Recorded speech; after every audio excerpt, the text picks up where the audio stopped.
한국사 10미닛 청동기 철기 파트 시작해 보도록 할게. 자, 청동기 BC 20에서 15세기 때 시작되었고 BC 5세기까지라 볼 수 있는데, 이때는 바로 벼농사의 시작이 아주 중요한 변화야.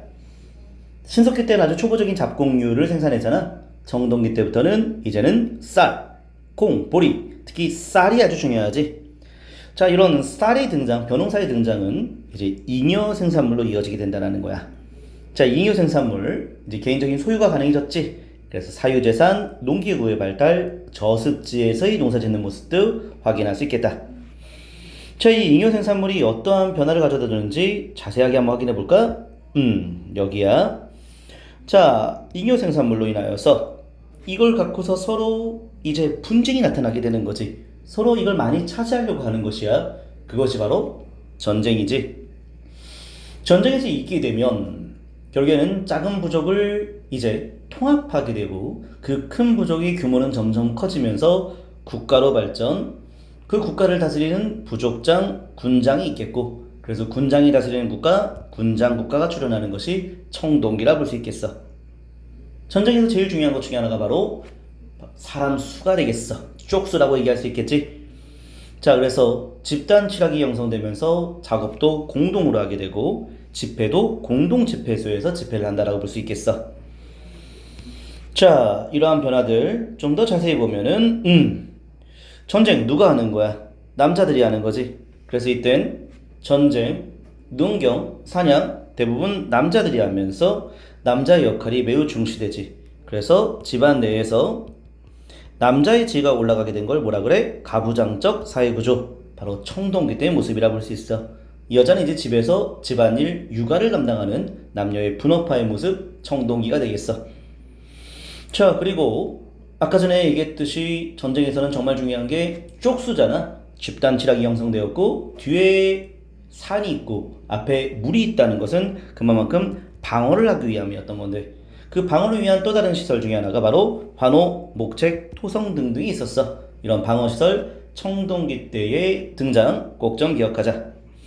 바로 이어서 그러면 집단 칠학의 모습 계속 이어서 확인해 볼까?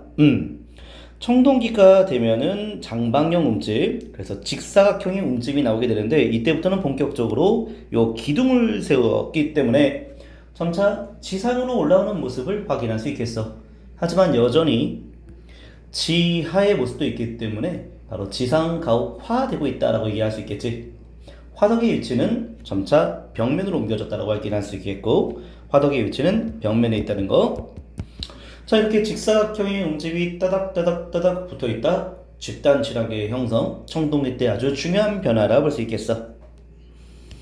자, 그러면 청동기 때의 다양한 도구들을 확인해 보도록 하자. 먼저 토기부터 보도록 하자. 자, 토기 예전보다 제작을 많이 하게 되었어. 그래서 이제는 일일이 무늬 만들 수 있을 만한 여유가 없지. 그래서 민무늬 토기, 무늬가 없다라는 건데, 미송리식 토기도 대표적인 민무늬 토기의 일종인데, 손잡이에 달려있는 이런 모습은 의주 미송리 중심이라 볼 수 있겠고, 아가리에 작은 띠를 새겨놓은 건 덧띠 새김무늬 토기인데, 이 덧띠 새김무늬 토기가 청동기의 시작을 알려주는 거야. 자, 그 밖에 붉은 간토기, 부여에서 발견되었던 부여 송궁리형 토기, 약간 고구마처럼 생겼다 해서 실제로 고구마형 토기라고도 해.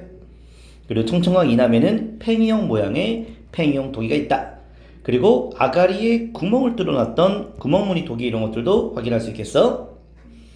자, 그리고 엄청난 변화는 바로 벼. 수확해야 될 거 아니야? 그치? 벼 수확용 도구, 요 반달 독칼, 요게 정말 시험 문제 많이 나와.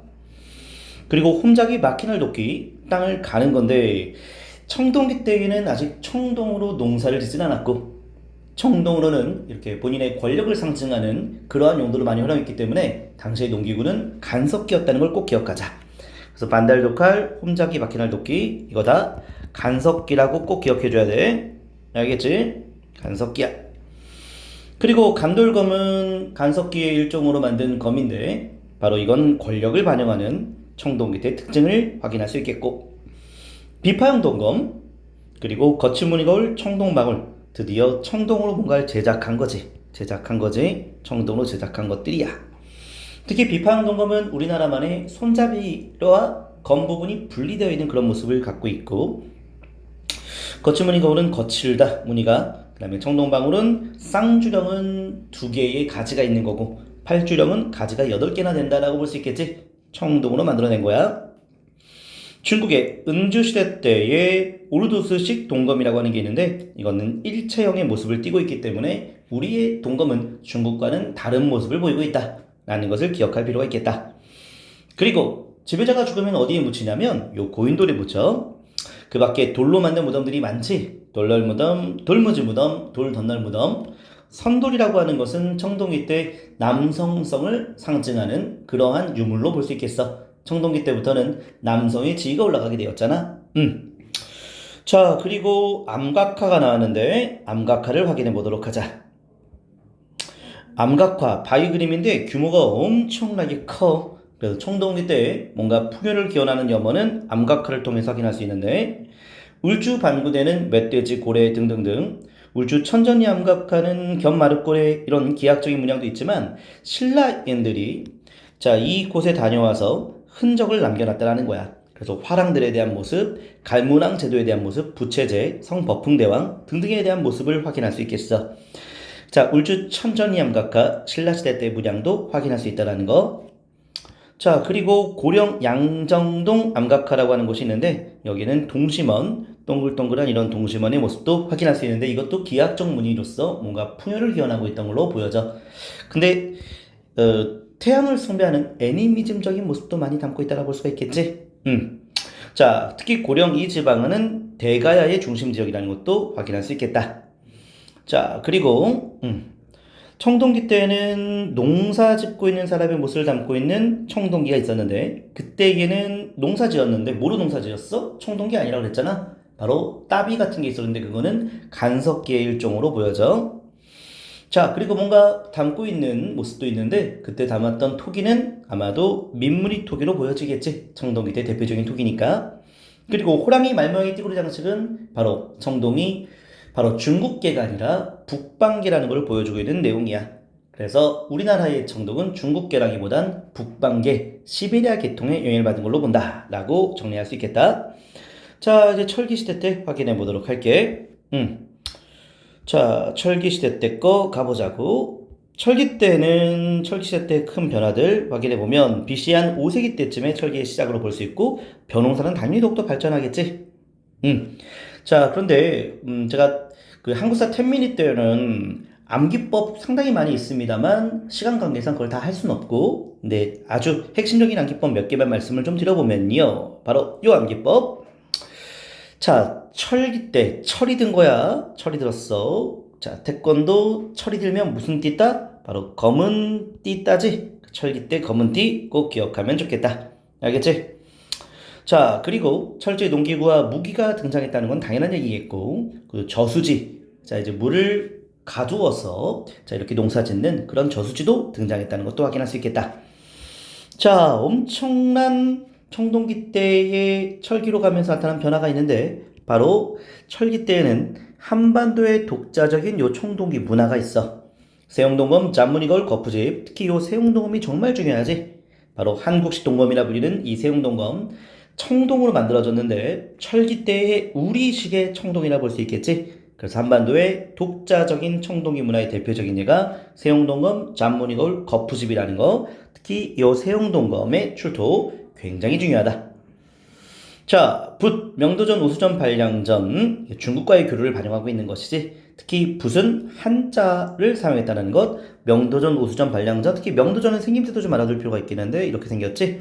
바로 중국의 화폐가 우리나라에 있다는 것도 중국과의 교류를 반영하고 있는 것이었고, 진과라고 하는 창도 있는데 이것도 여기에 한자 사용의 흔적도 확인할 수 있다.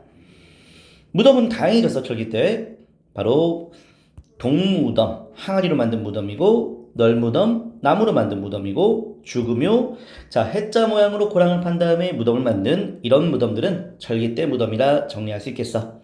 철기 때는 지상 위로 올라가는 고상가옥의 모습도 있었고, 2층 이상이라 볼 수 있겠지. 바로 제주 삼양동에 그런 흔적들이 있고요.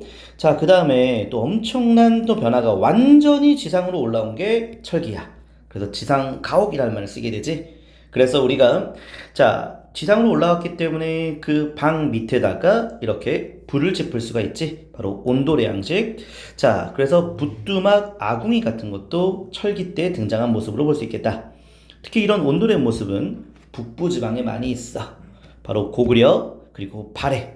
고구려의 온돌의 모습이 발해와 거의 유사하다는 것은 발해가 고구려를 계승한 근거이기도 한다는 것 기억해 줄 필요가 있겠고, 내가 온돌론 수업 때 어떻게 얘기했어? 우리 민족은 엉덩이로 불을 지배한 민족이다 라는 얘기를 했지. 그래서 온돌의 특징, 우리만의 특수성으로 꼭 기억하면 좋겠다. 자, 이렇게 해서 청동기, 철기를 다 정리해 봤는데 잘 비교하고 유물의 이름과 자, 그리고 그 시대적 상황을 잘 구별하는 것이 필요하겠다.